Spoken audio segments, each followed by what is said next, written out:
गांव से दूर एक नदी बहती थी, बेतवा नदी।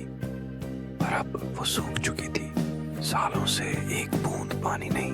गांव के लोग उस नदी का पानी कभी नहीं पीते हैं। अब वहां सिर्फ मौत बहती है। नदी किनारे एक बहुत पुराना बरगद का पेड़ था, जिसकी जड़ें फटी धरती को चीर कर बाहर आई थी, जैसे वो किसी को पकड़ने को तैयार हो। उस जगह को बरगदाई कहते हैं। रात को उस पेड़ से हजारों चमगादड़ उड़ते थे और उनकी चीखों में एक बूढ़ी आत्मा की कराह गूंजती थी। कहते हैं बरगद के नीचे एक बूढ़े बाबा रहते थे, तरम्बर बाबा। एक जमाने में वो गांव के सबसे ज्ञानी तांत्रिक थे, पर एक दिन उन्होंने कुछ ऐसा किया जो नहीं करना चाहिए था। उन्होंने अपनी आत्मा को अमर बनाने के लिए एक बालक की बलि दी उसी नदी के तट पर।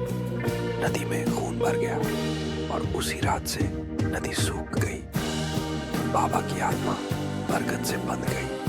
अब हर चंद्र ग्रहण की रात उसकी आत्मा नदी के सूखे तल में घिसटती है और अपनी आवाज में पुकारती है, पानी दो, मोक्ष दो। गर्मियों में एक रिसर्चर रुद्र वहां आया। वो सूखी नदियों पर डॉक्यूमेंट्री बना रहा था। गांव वालों ने मना किया, बरगद के पास मत जाना, वहां बाबा की आत्मा भूखी है। पर रात को रुद्र अपने कैमरे के साथ गया। जैसे ही वो बरगद के पास पहुंचा, चमगादड़ उसके चारों तरफ मंडराने लगे।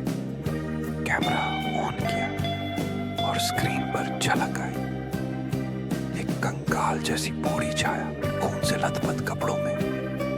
डरे पर बाबा बरगद की जड़ें हिलने लगी, जैसे जमीन सांस ले रही हो। अचानक जड़ों के बीच से एक काली धुएं जैसी आकृति बाहर निकली, रुद्र के ऊपर झपटी और उसकी आंखों में उतर गई। अब कैमरा बंद। सुबह गांव में एक वीडियो मिला। रुद्र की आंखें सफेद थीं और वो वही मंत्र बोल रहा था जो बाबा ने कभी बलि देते समय कहा था, मांस से तर्पण, रक्त से मोक्ष। कहते हैं अब बरगद का पेड़ हरा हो गया है।